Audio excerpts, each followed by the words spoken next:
और मंचस्थ सभी गौ प्रेमी और उपस्थित सभी गौ प्रेमियों को मेरा वंदे मातरम, वंदे गौ मातरम। बहुत कम समय में सब लोग ने गौ माता को केंद्र में रखते हुए एक साथ में हुए, इसलिए मैं विशेष धन्यवाद कहूँगा हितेश भाई जानी को कि बिल्कुल आपको अभिनंदन बहुत बहुत कि गौ विश्वविद्यापीठम के लिए दिनेश भाई से लेकर के सभी को।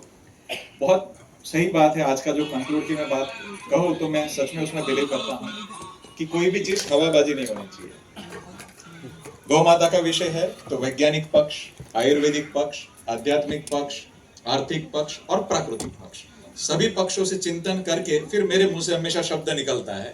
वही मैं अपेक्षा यहाँ से रखूंगा कि उसको सही ढंग से सभी प्रकार से एनालिसिस करके जब बोला जाए उसको कोई दुनिया में नकार नहीं सकता है।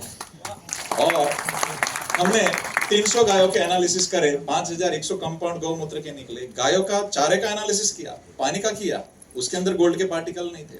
उसके गोबर, गौमूत्र, दूध सबके अंदर गोल्ड और सिल्वर के पार्टिकल थे। हमको काफी लोगों ने चैलेंज किया था, जैसे सुनील जी ने बताया, तो उनको हमने निमंत्रण दिया और उनको पत्रक के साथ, डेटा के साथ दिखाया। वो एकदम हृदयपूर्वक फिर मानने लगे गौ माता को।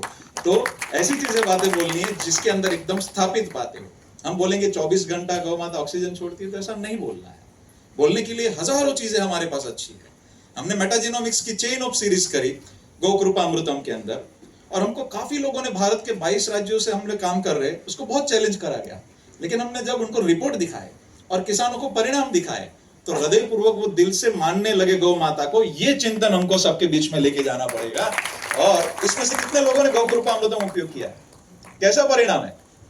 अरे वाह, धन्यवाद। देखिए, ये 22 राज्यों में हमने काम किया। मैं हितेश भाई को आश्वासित करता हूं कि जो केचुए की खाद की बात होती है, वर्मी कंपोस्ट, उसमें 4 से 6% कार्बन होता है। जब गौ कृपा अमृतम हमने पंचगव्य में से आइसोलेट करके उसको अप्लाई किया गोबर के ऊपर, जो भाई साहब ने बताया था गोबर गैस के विषय में कि उनकी स्लरी का क्या किया जाए, उन स्लरी में और गोबर में हमने जब ये इनपुट दिए तो 4% वाला कार्बन 19% चला गया। वही गोबर का कार्बन का कंटेंट बदल गया, कॉपर बदल गया, जिंक बदल गया। तो साइंटिफिक डाटा के साथ हमने यूनिवर्सिटी में एनालिसिस की, हमारे 3 जगह पे एमओयू हुआ है। तो ये सारे रिसर्च जिनसे 7 दिन में यूरिया, डीएपी, पेस्टिसाइड्स बंद हो सकता है, कैसे काम करेंगे, तो हमने जो काम किया है हृदयपूर्वक इस यूनिवर्सिटी के साथ में हम साझा करेंगे और हृदयपूर्वक साथ में कुछ विषय को, कोई भी विषय। और सबसे इंपॉर्टेंट, किसान के घर पे गाय। आज समझ लीजिए कि हमारे एक सूरत के ही किसान की मैं एक बात करके पूर्ण करूंगा कि उनको लगभग 20-25 टन और 30 टन तक कृषि का उत्पादन होता है गन्ने के अंदर। पूरे भारत के एवरेज ये है। उन्होंने पहले ही साल में अपना पद्धति से गोबर और बैक्टीरिया डाला, 78 टन उत्पादन सीधा पहली सीजन में।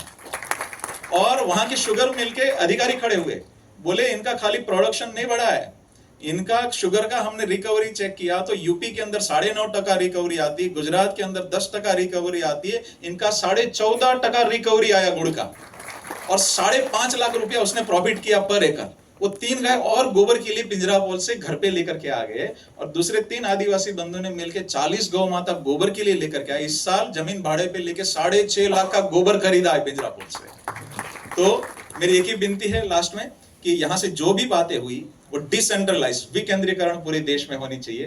तो हमने काफी औषधियां बनाई, काफी एनालिसिस किए, और गौ माता को सुखपूर्वक कैसे रखना, ये चिंतन भी यहाँ से जो भी होगा उसमें हम हृदयपूर्वक साथ में है। हमने 9 साल से वैक्सीन नहीं दिया गौ माता को, अब तो नहीं तो हर 6 महीने में देना होता है। दुनिया में 3 बच्चे की एवरेज है, भारत में 5 बच्चे की, यहाँ पे 18 बच्चे देने के बाद भी हमारी गौशाला में गौ माता 20 लीटर तक पीक पे गई है इस साल। तो वो चिंतन कैसे जाए, वो किसान के घर पे वो टेक्नोलॉजी कैसे जाए, वो चिंतन कैसे जाए, वो सारे विषय हमने जो 18 साल में पाया है। हमारा एक ही भाव रहता है कि हमें जो तकलीफ आई वो किसान और दूसरे गाय वालों को ना आए।